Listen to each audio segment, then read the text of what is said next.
History remembers the facts, but what about the phantoms that refuse to be forgotten? Welcome back to The Common Historian, where history meets the supernatural. I'm Jeremy, and tonight I'm joined by Leitreanna Brown, a fourth generation paranormal investigator, author, and co star of Hulu's Repossessed, and CEO of All Access Network Television. So grab your favorite beverage, dim the lights, and prepare to journey into the world where spiritual warfare meets family legacy.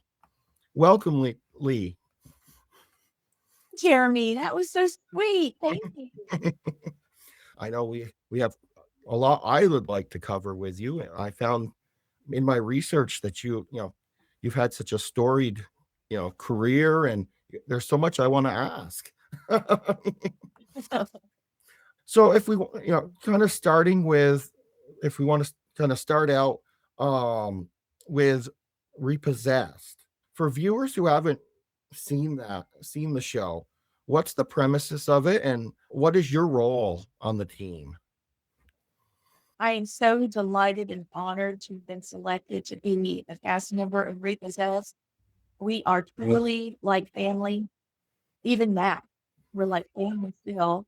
I am the psychic medium on the show, and we came from different walks of life. Mo being a YouTube sensation, Marika being an Instagram influencer, and I'm a Southern small town psychic medium with a Southern accent. Marika's from Mexico, and most families from Lebanon. So we came from different religions, different walks of life, different ages.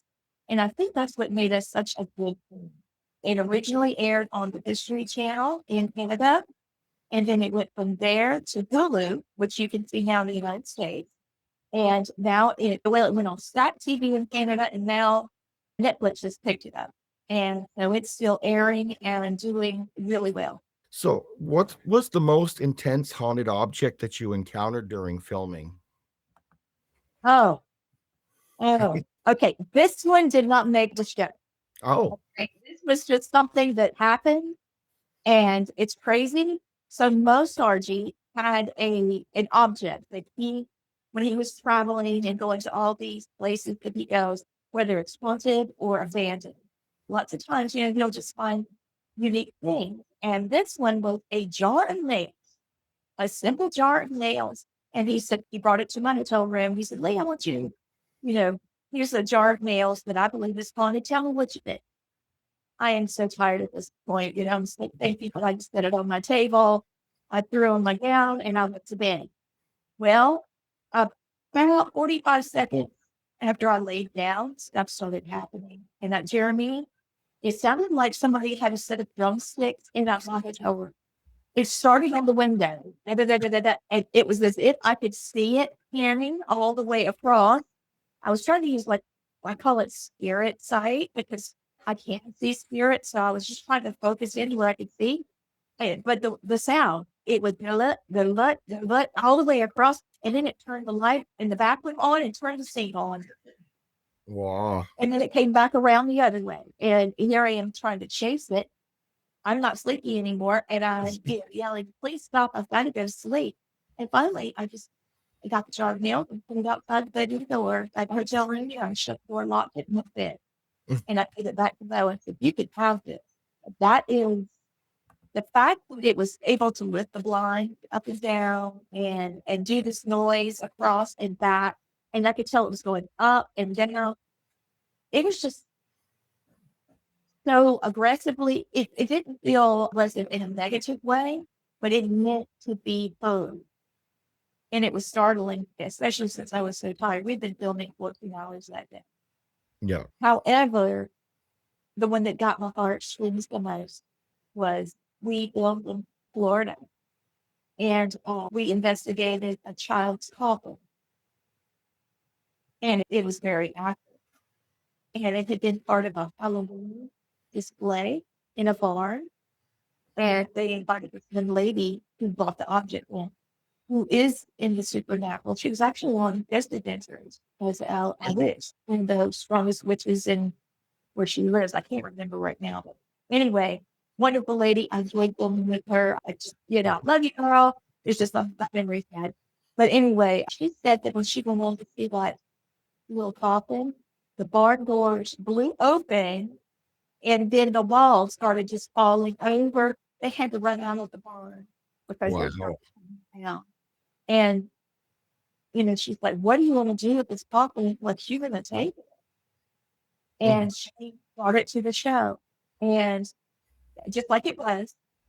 And there was a little doll in it. And I just took the doll out. It wasn't the doll. It was the doll. Wow. Oh my God. Mm. Break your heart, but it's also fascinating from a supernatural standpoint.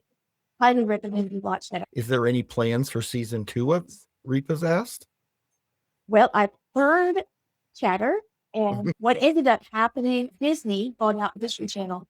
They were also purchased. And so that was also right after COVID and just before the writer's strikes and the actors' strikes. So it got caught up in all the minutia of all that. But because they keep releasing it and the numbers are holding and our IMDb is so high, I wouldn't be surprised. And no called me and he alerts some things that I can't release right now. Yeah. But we'll see. I think keep my fingers crossed and hope. So I did want to kind of move on to kind of some of your, I know you're a 4th generation paranormal investigator or, spiritual and psychic. So I just wanted to know, when did you first realize that you possessed your abilities?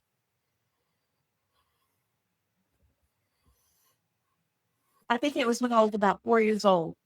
I'd been seeing things all along because I was one of those kids that was constantly coming with the mom and dad, and I wouldn't go to sleep. Oh, I need a glass of water. I need this or that. It's because I could see things and I didn't understand it. But when I turned 4, I was able to explain what I was seeing to my parents. My mom told my grandmother, and my grandmother called one time. She took me to an ice cream store and got me soft serve ice cream dipped in chocolate. And she sat me down and she explained to me that these things are not going to be able to hurt you. And I started getting lessons. Her mother had taught her. And it was their desire that I could see these things and understand these things that I needed to be trained in order to be safe. And the first thing they taught me about was angels. And that's how it started. Wow. That's Beautiful. great. I wish, Jeremy, I could introduce you to my mom and grandmother. They're past, but that doesn't mean that they won't make themselves known to you. Yeah. They're very charming. So maybe one day we can. Yeah. So how has paranormal kind of investigating or methodologies evolved from like your grandparents or great grandparents to now? What I like about the way my grandmother taught me and my mom compared to what we do now, I like the old ways. And if you go back and look Repossessed, you'll see that I'm using my compass. I'm using my dowsing rods, my pendulum, things that are more analog. Most of them, it does all the techie stuff. But I like that because I actually have, if I had thought about it, I could when they did it, but have my grandmother's candle and it's inside of a little chimney out. And the wick has to be down a certain amount because you have to lean over to blow it out. So the wind's not going to blow it. And that's why I asked that could I use these things doing this punt during the show because he was using the tech and we were trying to compare them. Yeah. If you compare the book my husband and I wrote, Family Spirit, you will see here's the investigation. Here's how my grandmother and great grandmother and mother at some point investigated it and their outcome. Now we went back our way with technology, and this is what we call. And I want you to know, not one time was there any discrepancy, but it was different. Because the haunting's older, decades older. Yeah. So each, can present itself different ways. It's just it's a cool thing to do. Grandmother was still alive, my mom was still alive, and so they were able to contribute. So that's a most cherished possession. As you know, I'm a common historian. I like to hear about, the history and, the history. Yeah. You have quite a very nice family history of, not just the age, the era, the age one of my siblings Yes. lived in, but also my mother is part Filipino. And so there's a different culture involved with that. My grandmother is Native American and German. And part of her family came over directly from Germany. And they had like 17 kids. And they populated most of this area. Everybody that was part of that family had, a ton of kids. And that cemetery is one of the most popular. Oh, is it? Yes. I'll try to get some footage and send some to you, or maybe you can invite me back and I'll play it for you. Yeah. People actually scratched the names of the family members that had deceased with a knife, some sort of tool, against Yeah. the top. So that's how old it is. I'm the one that likes to go to, when I go to like certain places, cemeteries are on my tourist stops. I I enjoy love going them. to cemeteries. My dad did too. Dad wrestled alligators supposedly, and but he found his most peaceful time is cemetery. Yeah. If I can remember that, he took him to this one tombstone, and it said on there, somebody had put on their tombstone, "Where I am now, so we must be. They're prepared for death and follow me." Oh, Wow. Now, what a thing to pull on there. yeah. And yes, somebody had gotten toothbrushes and cleaned us all, but somebody had taken crayon and said, "To follow you, sir, I'm not content unless I know which way we went." Only in a cemetery, though, right? You'll never guess what I met in that cemetery. Crystal Gale. Oh, you met Crystal Long Gayle? hair. Yeah, she's a ghost hunter. Oh, And she was there. Yeah. Beautiful lady and so sweet to me, so kind. Her speaking voice is as beautiful as her voice. And I remember seeing her. It's like finding an angel. so you mentioned your father, and I did have a question. I was kind of wondering what, I believe he worked at the Ross Allen Serpentarium, if I'm correct. Yes. Him? Can you tell me about kind of growing up in that world? How did entertainment and wildlife background kind of lead you to investigating paranormal? I think it was like the perfect storm for me because the institute backed up to the Seminole tribe. It was actually right there together. Oh, To get it backed up because the Seminole tribal grounds was next to it.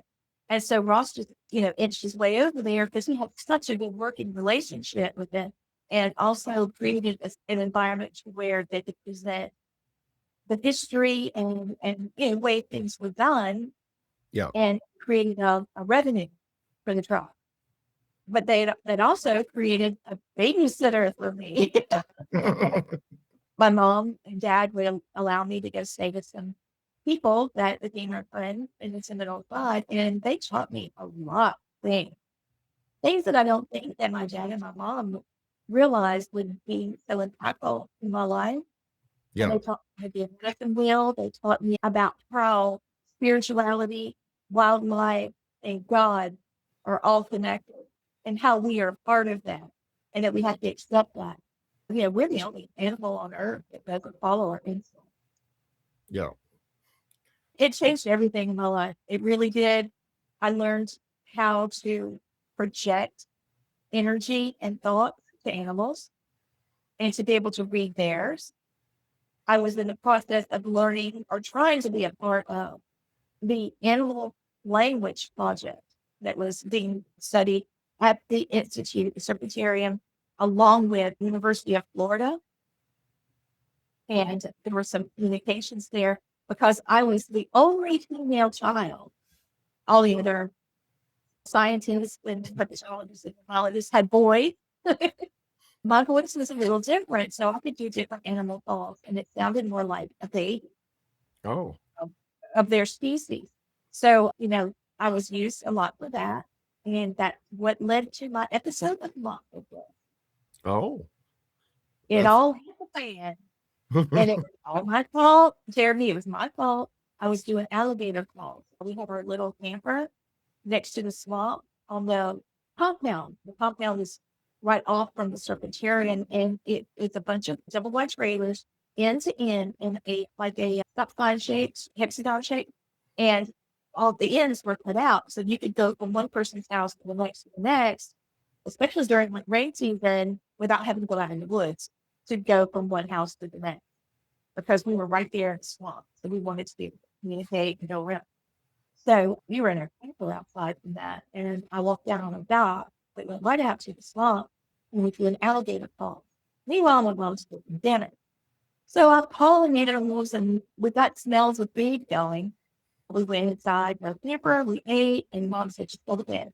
Dad had his walkie-talkies, we had ours laying in the bed, and we had stuff ate in the crate by coming up to the screen and putting its hand on the screen.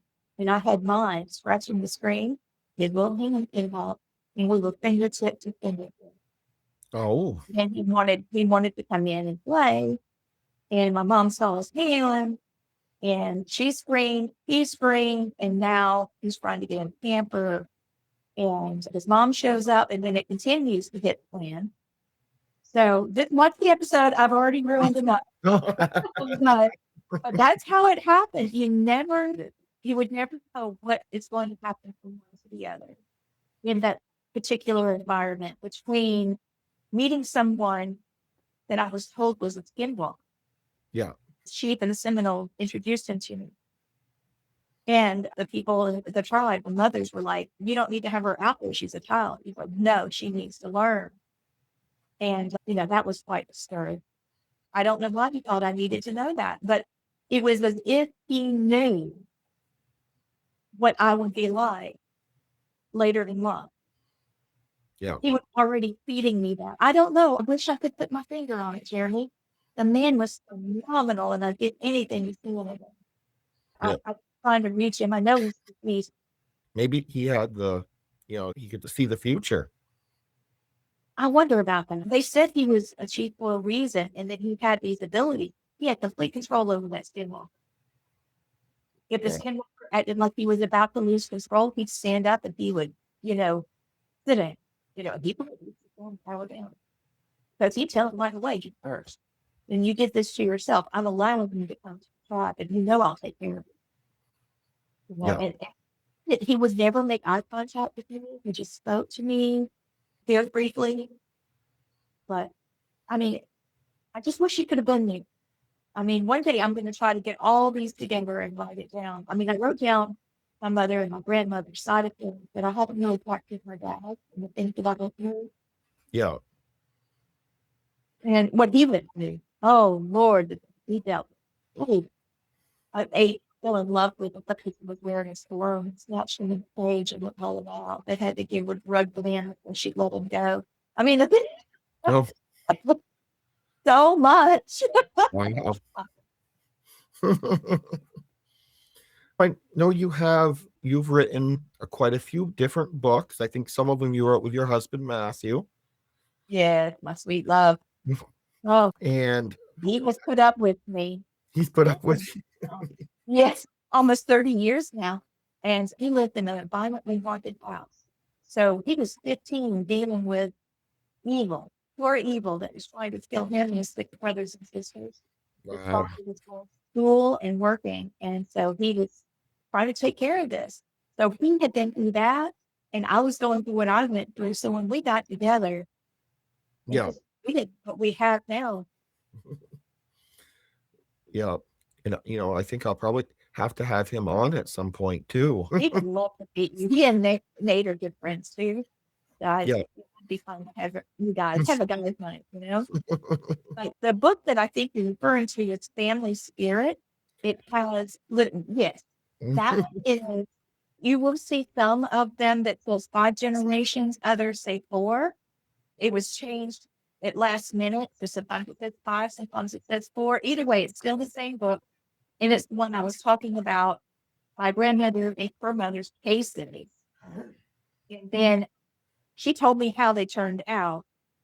And then my husband and I went back and investigated them, and then we talked about how it turned out for us. So, and my family pictures are in there, so you can get an idea what they look like too. Oh, very nice. what inspired you to kind of put all this into a book? Your whole, all the stories from your family. Is just more documenting the history, or I love history like you. I love it. My husband loves it as well. But my grandmother turned 96, and we live in the town 96, South Carolina. So she was on the cover of the newspaper 96 and 96. So she was 96 and 96.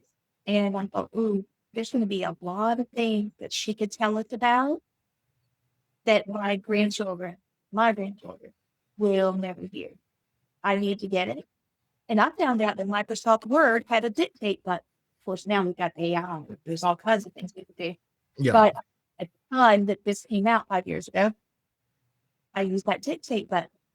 And we're sitting at the dinner table. We're the family that would always eat together as a family together. yeah, So we would sit down. I'd bring my laptop in there and hit the dictate button and ask her to talk. And the words that are in there from her are hers. That's wow, her. If- And so she died at the age of 99. And my mom passed away last year at 80. And so we had both of them captured in the book. that's very nice. I really It's like. her name. Really nice that you were able to get that, many generations of stories all into a book. As you interview people, you'll see, oh, I had paranormal, yes, but I was told to be quiet. I was told not to, to suppress it. Don't talk about it. That's not what happened to me. It turned into, this is what you might experience. And when this happens, then this is how you handle it. Because you can see, if you're able to see this, don't be afraid. This is what you say. Test spirits, don't take them, face value, because it could be a trick. Yeah, Because I was little. They wanted to make sure I was okay. So the very first story in the book is The Man in Blue. That was the first spirit we spoke to. Jeremy, I'd like you to, if you don't have the book or you don't have the Kindle, it's fine. Don't bother on my account. Let me send you the story. Because okay, she was on the other foot. And I had an experience happen with my daughter where she could see a spirit, but I couldn't. And she was throwing her toys over the playpen, and then they'd come back to her. oh, Yeah. I was trying to figure out, okay, is it her? Are we talking about the spiritual gift of, being able to move things? Or is this a spirit? Well, I started hearing giggling, and I realized it was a spirit. I spent my last $12 to put gas in my car to get to my mom and grandma. And when I was little, leave me alone, I could do this myself. But when it was my kid, I went home with mom. And it talks about how if you're going to face this head on, this is how you do it. At least that's how I feel. yeah, Talk about it to the public. It's not like we marched down and, it was all very private. We did residential things where people knew to talk. We didn't go to paranormal topic hearings, or we didn't try to get the evidence. That's what it was about. yeah, People that's trying to love people in that are deceased and alive. yeah. Another one of your books that kind of intrigued me that I wanted to ask you about, and I'm not sure if I have it down here or not, but it is The Tales in the Dark, the collection of Yeah, folklore and I don't know if I think I messed that title right up, but anyway, it's called Tales of the Dark, and it's yeah, folk tales. Yeah, yeah, campfire stories. yeah. Before cell phones and Wi-Fi, people would gather around the campfire. The cover is black and white, and it's got red writing, and it looks like a crypt keeper looking saying, there it is, that's it. You see the wolf, and you'll see all the other cryptids that are in there. These were illustrated by hand by Rex Nielsen. Oh, Using dot. There are no lines. Everything is a dot. So this took him forever. oh, I'd imagine. And these stories are folk tales that go back to the turn of the century through the 30s, but around that period. And when you tell it, you're supposed to put your own spin on it. Oh, My challenge to myself was to try to find the original story, put a spin on it, tell my story with a spin, and also give tips to people of how to retell the story themselves, where it's entertaining, but in fact, it's the original story. Yeah, it was interesting because it was a little bit different than what some of your other books were. So I was Very just much curious so. on what inspired you to kind of go in that route with this book. I used to love reading, those scholastic books that would come around to the schools and Yeah. give you a little bit of like lunch money extra so you could go and get your book. I would always get like a creepy tales, whatever. And this was similar to one that I remember reading. I was also a Timberlake Girl Scout. And so I was really good. Of course, we didn't really have the campfire without, an adult being there, but we used a flashlight, put it under our chin, Yeah. make it look like pumpkins. And I didn't want to lose that. It's kind of the same thought with Mama Jenny and Mom.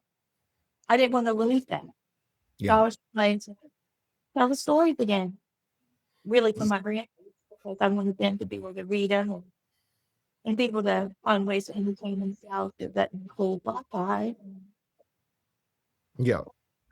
use your imagination. One of the questions that's related to your books, but when you're writing about real cases that you or your family has worked on, how do you balance protecting kind of the people's privacy with telling the full story? I'm very, very particular about that. I'm very particular about protecting our clients' names. I'll give them a whole different name. There's one in particular in haunted objects, possessions that won't die. That one right there. That one is a very special book because it was inspired by my experiences in Repossessed. And John Oh. Zappa, the haunted collector, actually wrote the foreword in that book. So that's very near and dear to me too. But on the cover, you see the little doll there, and her eyes are turned. She is not just haunted; she is inhabited.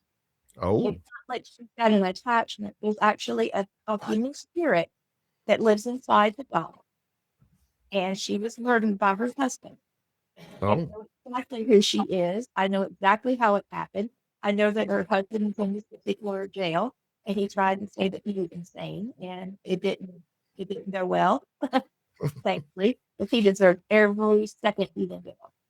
And what he did to her, he murdered her and dismembered her. Ooh. I will never say her name, never, Yeah. because I don't want to glorify what he did, and I don't want to cause pain for her because that's exploitation. Yeah. She chose to remain with us. She could have crossed over, and I know one day she will.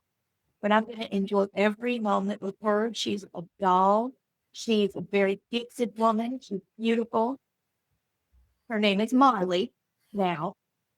And but I just know by her initials, the lady's initials, I would never exploit.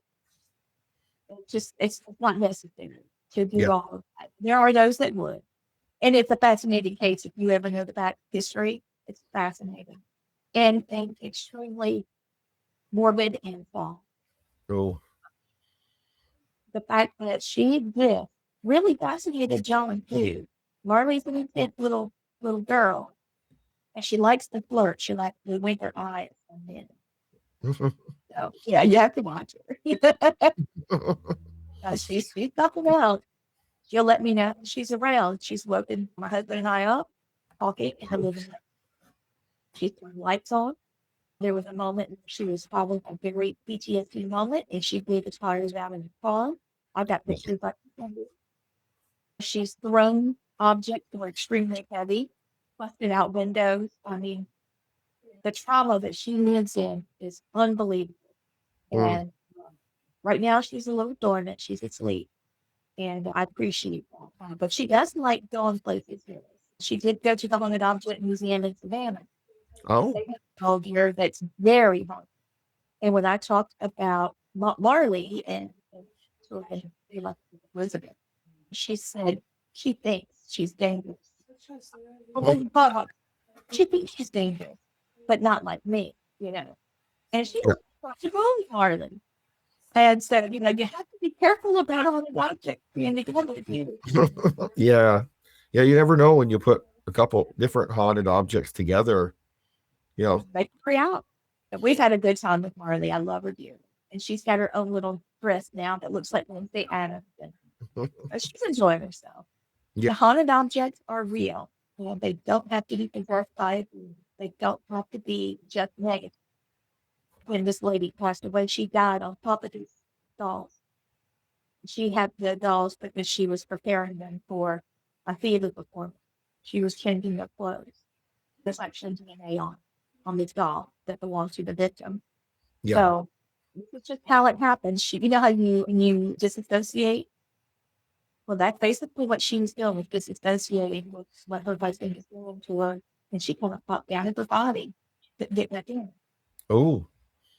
And so she stayed there, and she didn't want to really be back in the body because her husband was remembering. So Yeah. I think she should consider crossing over. She would be whole and not be in pain. But Yeah. that's her business. If she wants to cross over, she'll go. She knows that she's completely welcome to do so. Yeah. You're with us, so. But yeah, I had to be very careful of her name. Yeah. No hints of who she was either. Yeah. Well, on one of my previous episodes, Christina Spencer brought a couple of her dolls. She brought a couple of her haunted dolls on and showed me. Yeah, she's a riot.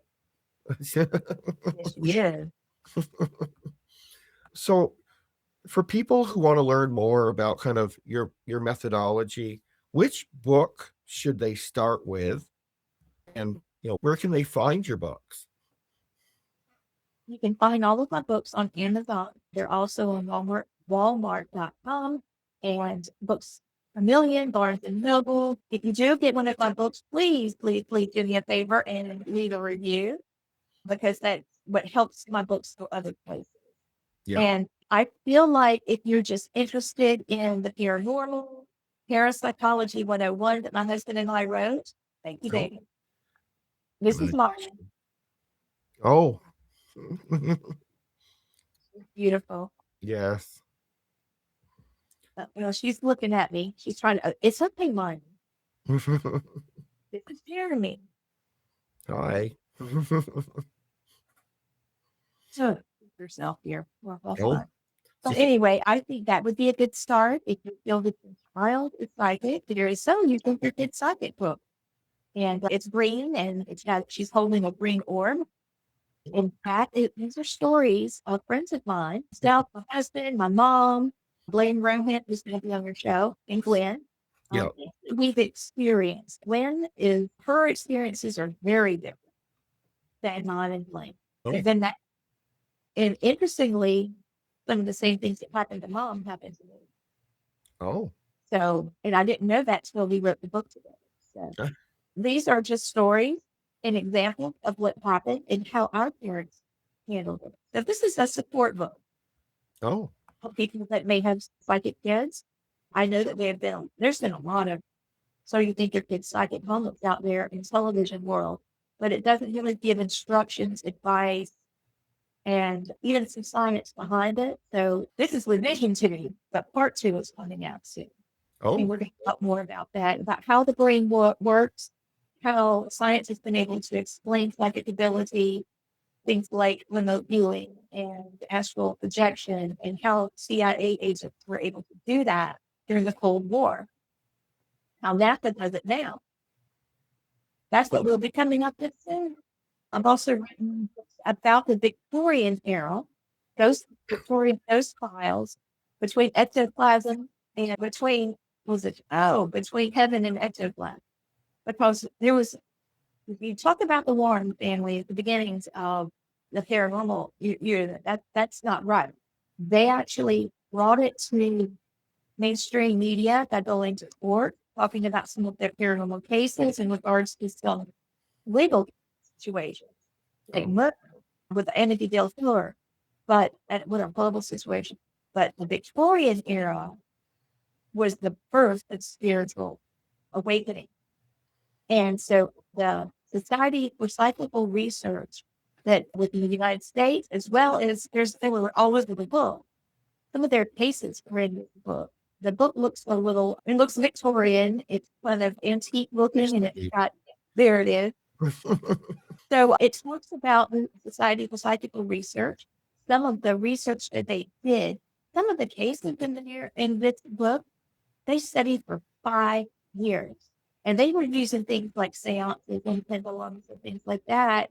And then they have historians that are going back, and looking at these cases and using those old methods. They were able to uncover so much historical evidence that was, Wow. not collaborative, but what is it? It showed that they were right. They were right. They were accurate. It was confirmation of their Yeah. God. Yeah. So, and also there's explanations of how to have a scene, how to use them, how these things work, and also the flim flam behind some of it. Because there are people saying, "Oh, your uncle is in this picture," and the whole time it's sort of a photography phenomenon that they could overlay images. Oh, I personally believe that we are on the beginnings of a huge spiritual awakening because of the things that scientists, especially quantum physics scientists, have been able to put together based on the different dimensions and how many that we've been able to prove. If we can prove 12, that means there's no, right? Let's, yeah. it's just amazing to look at those things. We've had wars, we've had floods, fires, natural disasters of all sorts. And it has left, like COVID itself, left us in such a situation where people have lost so many family members. They're searching for reasons Yeah. to understand the supernatural because their loved ones are there. I mean, I personally lost 7 family members, close family members, due to the COVID complications from. Mm. And I'm not alone. Plus the huge tsunami that happened in Asia. The way that those monks handled the ghost sightings of people that died, that drowned in the storm, compared to what we have done, it's very different. So our culture and our religion does affect us. So, Yeah. there could be a couple folks coming out here. But I just believe there's more of this coming. That's We need to be great. on the lookout. I did see that you had a few different books that were, I think on your website, it says you have at least 3 more coming Oh, soon. yeah. Yeah, I've got a cookbook even. That's going to be fun. Oh, And little spooky one for Halloween. And it's got stories in it and recipes like bat wings and stuff like that. I'll send you a copy. It's so much fun. oh yeah, that sounds it. I have well, between me and my wife, we have a collection of cookbooks. Oh, nice. Well, she'll like this one because it's pleasantly spooky. Yeah, It's not really a paranormal book. It's just a little spooky, yeah. but it's fun. I used to be a romance novelist, so Oh, sometimes I lean back into that. Yeah. No. And so this one was just a little fun. I've yeah, written real intense ones, like the Haunted Objects book. That was really emotional. So yeah. I mean, it's great. So I wanted to kind of move into chat a little bit about spiritual warfare, if you don't mind. Yes. Yes, yes, of course. Can you kind of walk us through a case where you knew immediately that, you know, there was something either evil or demonic in that case? Yes. My grandmother was alive at that time, and my husband and I got called. And this gentleman is telling me that this is happening and this is happening. And it just didn't sound real. But I knew enough about it not to meet him privately, especially alone. That's not how we roll. Yeah. My husband and I met him in a restaurant, and it was eat outside kind of restaurant. And so we're sitting there talking to him, and he's just so afraid that we're not going to believe him. And I finally just said, "Look, we're going to believe you, but you've got to explain to me in detail what you feel, what you see, what you hear. How did this happen?" And right when we were in the middle of trying to get all of this out, I clearly heard, "He better not tell you." And I was like, "Oh, okay." Oh, We were in public. We were sitting at Firehouse what is it? Firehouse. We were sitting outside and he got a sandwich and blood's running down this man's forehead and he started crying. He said, "I can't go in." mm, So I I immediately just, I stood up and I put a shield around it and I started praying. But the thing is, I can't pray for someone that is not praying for themselves, Yeah. that want to be free. When you're dealing with spiritual warfare, it's like this. If I had money, I had $10 bill. You need money or you want money, I hand it to you. The only way for you to get it is to take action and reach your hand out and take it. That's what spiritual deliverance is about. You have to be able to take action yourself. Reconcile in your mind. I'm not weird. This is what's happening. Okay, I might be weird, but I'm going to own it because this is Yeah. happening. That's what I had to do. And I Yeah. had to take action. This is not acceptable. This is not acceptable in my life. I didn't invite you here. You're going to leave me alone. You're going to leave my family alone. And you're getting out of here.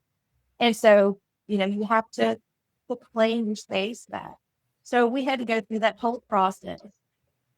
We ended up getting a Catholic priest involved because that was something he felt he needed in order to have the strength he needed, because there were some things he did that he felt very guilty about. It involved just being too busy to be there for his fiancée. She was accidentally killed.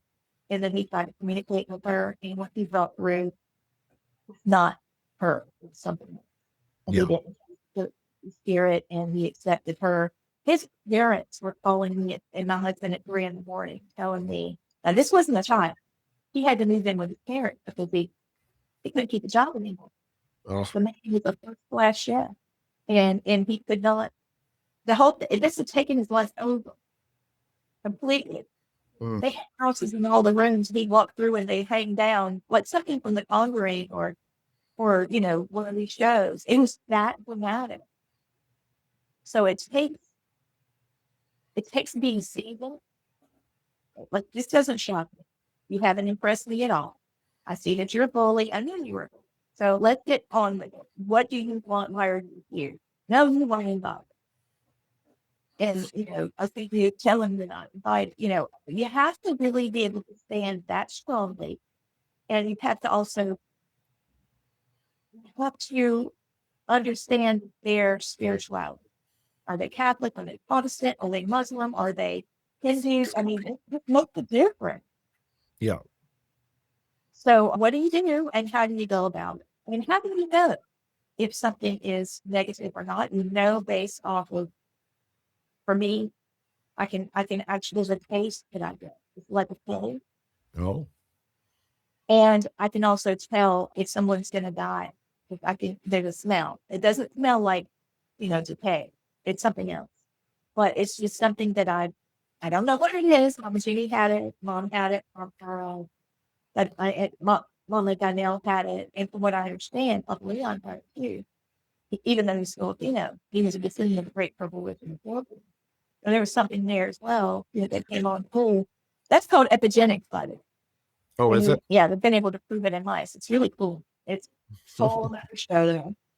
Well, I have to test it because that's what we were doing with this man reaching out to get attention. Is he feeling guilty because he's done something? Does he need forgiveness, self-acceptance? Is this depression? Are we talking about schizophrenia? And, the whole time I'm saying, all right, show me who you are. I'm here. I want to see. And whoop. So, Oh, yeah, it took, wow, he got wow. against the wall, and he slowly was losing consciousness, and I had to do something to help with that too. So there's some tricks that I can also show you that can help in immediate situations like that. How long did we have to work with him? Was it 6 months? Yeah. 6 months. And I still keep in touch with him. Once we do a case, you're mine. You're my family now. We Yeah. have to keep up with each other. We love each other. Once you've been touched by the supernatural, you will always be seen by them. They will always see you. So it's So important to have a good impact. when you're going into one of these, how do you protect yourself when dealing with these entities that are a little malevolent? Right. The way it started, I had a whole series of prayers. I worked with ghost hunters, tax guys back in the 2000s.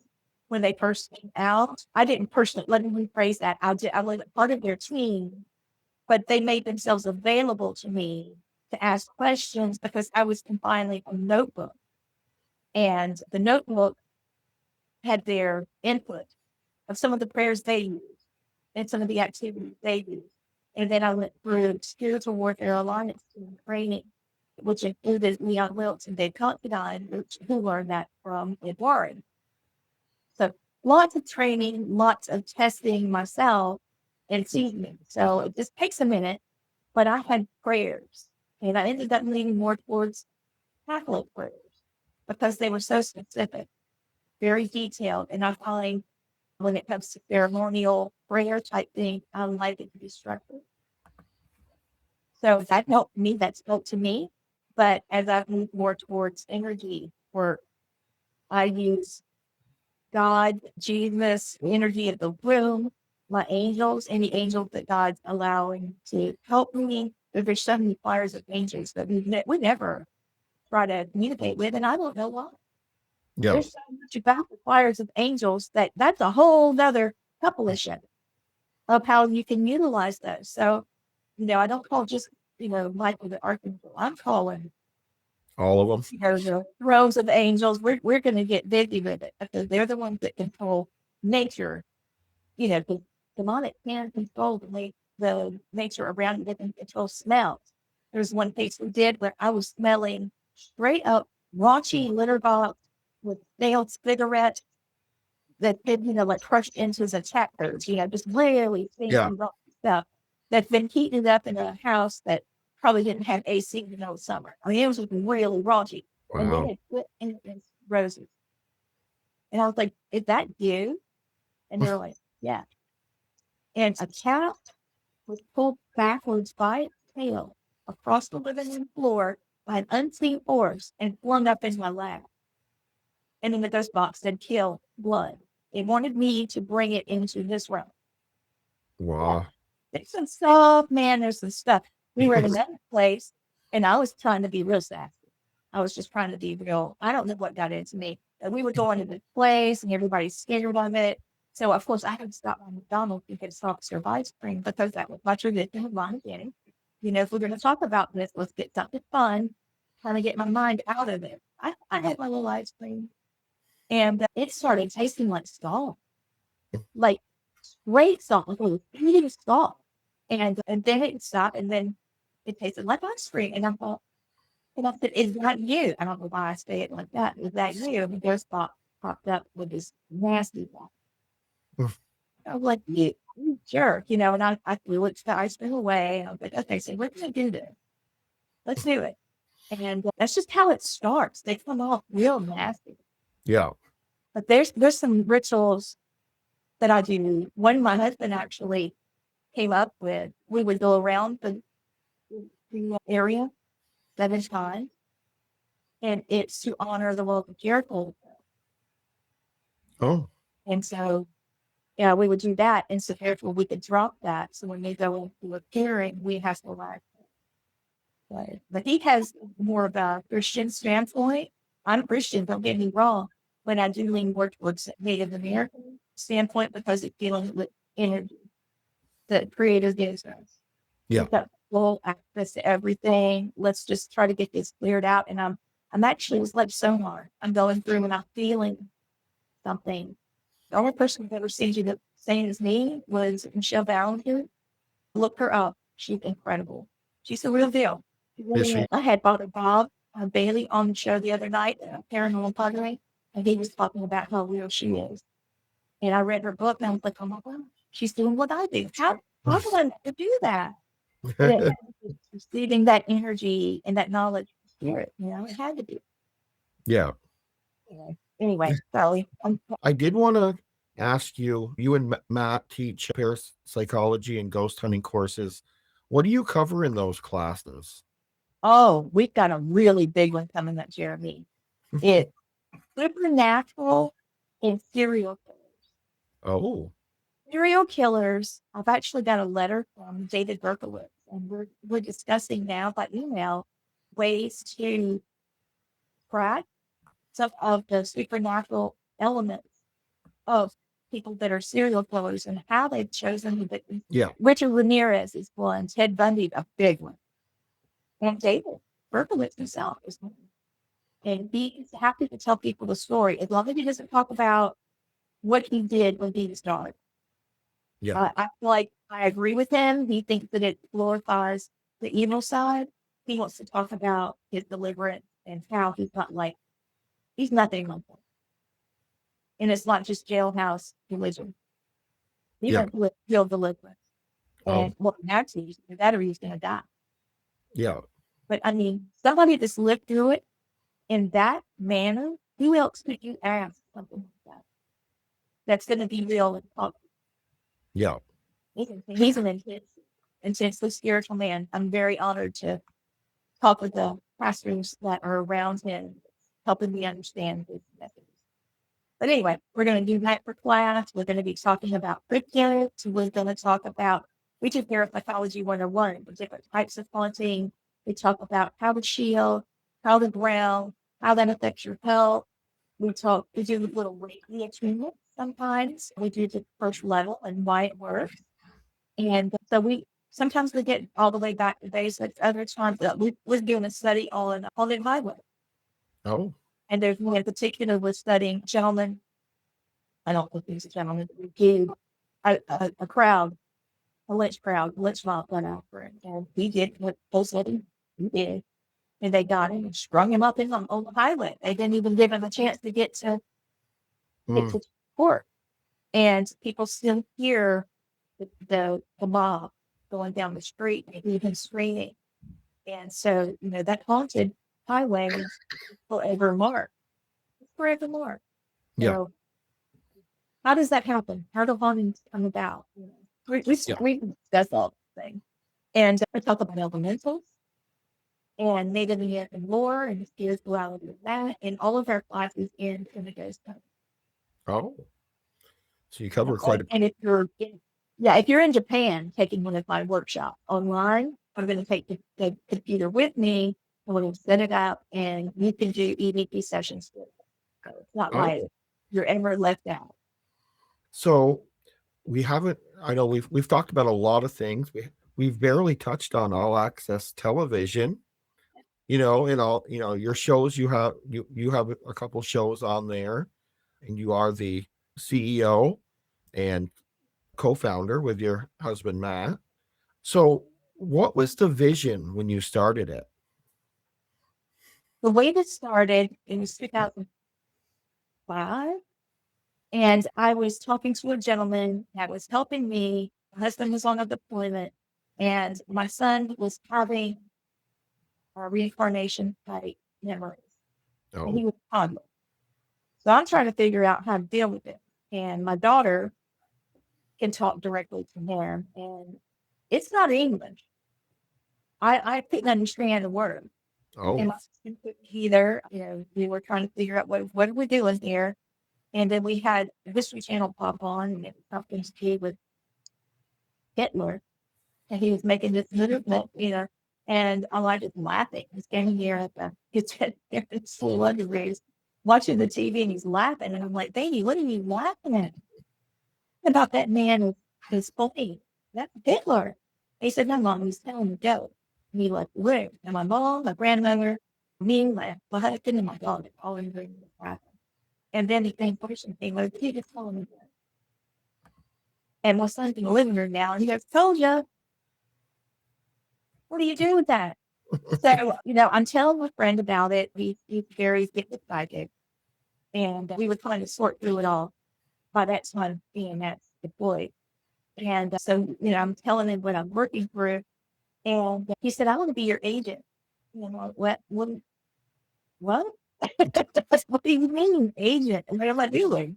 And he explained, this is what I see. Your whole family's going to be people. And of course, we were. But he said, I want you to be able to have a podcast. I want you to be able to tell the story. So, okay. And so we started on live. And it had a different call sign. So it started with the letter D because I wanted to be at the top of the list. So when I started this one, I had an A, but I wanted to be over B. And that's why I became all access network television. I had read something where you start a business that you start it where it's at the top of the list in the phone book, that you'll get more business. So I was like, okay, so it's all access network. Sandy destroyed the brick and mortar station I was using before, so that ended that. But this time I could do it electronically. I could do it myself. Yeah. And I was able to use my channels. And I told people, look, this is the mission. Every story, every voice, all of it. You want to tell your story. I'll give you a platform. Yeah. So I know we went from 2, 3, 4, 5, 10, 12, 14 podcasters, and we're up to 300,000 views every 2 weeks. Wow. And so now I'm, writing grants, applying for grants because this is not a voice that a lot of people hear. It's not it's not written by a script or a TV show. I'm not trying to do sensationalizing. We're even live. So whatever we say that's wrong is right out there, all kinds of stuff that's happening. So I just wanted to give everybody a chance. Different religions, different ages, different topics. We cover small businesses. We give them a chance to talk about their passions and their intention and how that affects their lives. We talk about native matters and about what it sounds like.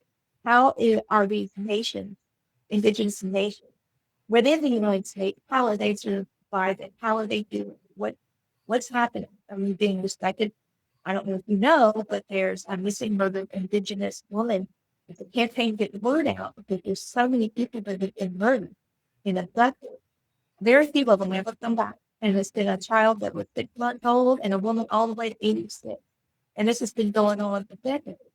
And it's because there's so much land on some reservations and very few police officers. Yeah. And there's a lot of paperwork to get other police entities out to the reservation to help. Yeah. We're out searching the reservation for their this loved one. Look at the bones. And it's sickening. So we're Yeah. trying to get things like that out. We talk about supernatural serial killers, profiling, not just about psychic reading, psychic phenomena, and cryptids, and The whole gamut of. trying to give everybody their voice and a platform for people that would normally not be mainstream. Yeah. Yeah. Very similar. I love collecting stories. I love hearing people's stories. And that's really the reason I started my podcast, was kind of to collect stories and record history, really record history, Beautiful. Yeah. And we all support each other. We're all Yeah. wrong. We don't. We love each other. I mean, Yeah. we've got people that are Catholic priests, and we've got people that are, monologists, and we've got other people that are, self-performing witches of some sort, and we all get along Yeah. as we should. Love is the most powerful emotion, the most powerful energy. It transcends death, transcends so much, and healing can happen in all stages of life, including death. Oh, it And really that's what can. So I see we're getting a little over the hour mark. I'm sorry. It's flown by, but I do have at least one more question for you. So what's next? You did mention the books. All Access Network is growing, but what do you have coming up new and exciting that it's exciting you? Yeah, we did some filming last year, and it was someone's personal project. They owned this incredible property, and they wanted to document it, the anomalies that was there. It's not like any good place. And so we were invited to go, and we were going to get at the finale. Well, it turns out what we ended up filming ended up being one of the season, and it's been guaranteed 7 seasons, picked up by 2 big Wow. studios as well as streaming on all streaming services. So it's going to be a big one. And it finally comes out. And, that's the owner of this project. It's her story to tell. I don't know what she wants out there. She's worked so hard for this. And she's got help that's worked equally hard. And I'm just really honored to be a part. I will never forget it. last week, my episode of Monster Quest came out. And I told a little bit about it, but not all. When the episode will be coming out, maybe by the time this airs, will already be out. So be looking for Blaine Rohan, myself, and with John. We're all members of All Access Network, and we filmed with the first project, and we're all keeping our fingers crossed. Everybody go watch it on mainstream media so that they get the numbers up. Maybe we'll get a season 2. That'd be great. I'm excited. I still have to catch a few of the episodes. It's on my to-do list. My problem is a lot of times I watch more your podcast than I watch TV. I seem to watch them on my computer more than I actually watch TV anymore. I understand. I have a tendency to do that too. If someone wants to join one of your classes or any of that, how can they do that? Google my name. It's a very unique name, Leitreanna Brown. You'll see all of my socials. And I also have Leitreanna.com as my website. I'll be putting enrollment information out. I create events on social media so that you can join. You can also go through Piedmont Technical College website in Greenwood, South Carolina to register that way, unless you're an online student. And then we'll deal directly with me. And we'll be starting it next month. Our first class will start. And we're doing little workshops right now that last 2 weeks as opposed to a full 6-week course, because people are just really busy right now. It seems like with the weather and all the things that's been happening, the 2-week commitment's a little easier. Yeah. But when people start taking the classes, they keep going. I've got people that have been students for years. Well, Gwen, for example, she came to the class once and she never left. And we brought her in, and she's a family now. And now she's producing the shows. Yep. So, oh, yes. Gwen's great. And Blaine helps us teach all the way from Alabama. And I did want to show, I think you had something here with some of your upcoming events that I wanted to, I think this is, yeah. I wanted, Let's do it. I wanted to make sure that I got that up here for you. You'll be at the Gettysburg Battlefield Bash, and that's going to be a lot of fun. It's going to be a big year. It's a fundraiser for wounded warriors, and being a military spouse, that means a lot to me. Pam and Steve Barry are amazing people. They put together a great show, and they treat everybody very fairly. They have a very haunted bed and breakfast, by the way. It used to be a nursing home. I'll be at the New Orleans Paracon. That's going to be July the 31st. And that one's going to have a lot of big name people. John Zappis will be there. Several people from the Warren Society, Father Bob Bailey. And so there's going to be a lot of people there, a lot of panels. There's actually a panel for vampires, a panel for local people that know the local history of New Orleans. Wow. And that's going to be fascinating for me. Sam Baltrusis will be there. He's speaking about elementals. I'll be doing parapsychology. So it's going to be a big event, a 2-day event. And I think isn't all I think All Access aren't you guys going to be streaming live at some point too during the New Orleans? We're streaming it. Yes, we are. We're streaming live in New Orleans. We probably will be streaming at Deep South Carolina Comic-Con like we did last year, but for sure mask on. Because Sam Baltrus has asked us to be there. And we were invited. I would like to go to Mass Paracon. Right now it's up in the air, but it's one of the couple of them that I have on my radar that I would like to go, but I haven't committed to yet. It's a lot of fun. It is a nice size, but it still has an intimate feeling. People can sit down and talk with you. It's actually how I met Tom Boynley. Our group were side by side at NASCON, and we were hungry, and we were watching everybody else because we were doing lunch, different times, watching each other's food.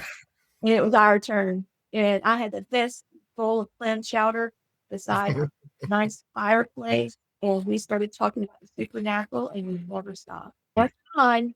You guys can come. So yeah, it looks like you have a lot of Paracons to attend. They look very exciting. And I did want to share something that Lee made for me today before we wrap up. So I love it. That's so you, man. Oh, it is. It is. Even your eyes are so kind in that picture. That's you. Yeah, it I really is. noticed the coffee cup. But yeah, I really like that. I'm probably going to share it after this on Oh, Facebook. yeah. Thank you for having me on. Oh, not a problem. It's been a wonderful chatting with you. We probably could spend another hour at some point You because I could. have so many more other questions. But I thank you for coming on the show tonight. You can find Leitreanna Brown books on Amazon, watch Repossessed on Hulu, and you can visit leitreanna.com for more information on our classes, etc. Don't forget to subscribe to the Common Historian, hit the notification bell, and drop a comment below. Tell me what you thought of tonight's episode. Until our paths cross again in the realms where history and mystery collide, stay curious and stay brave. And I'll see you next time.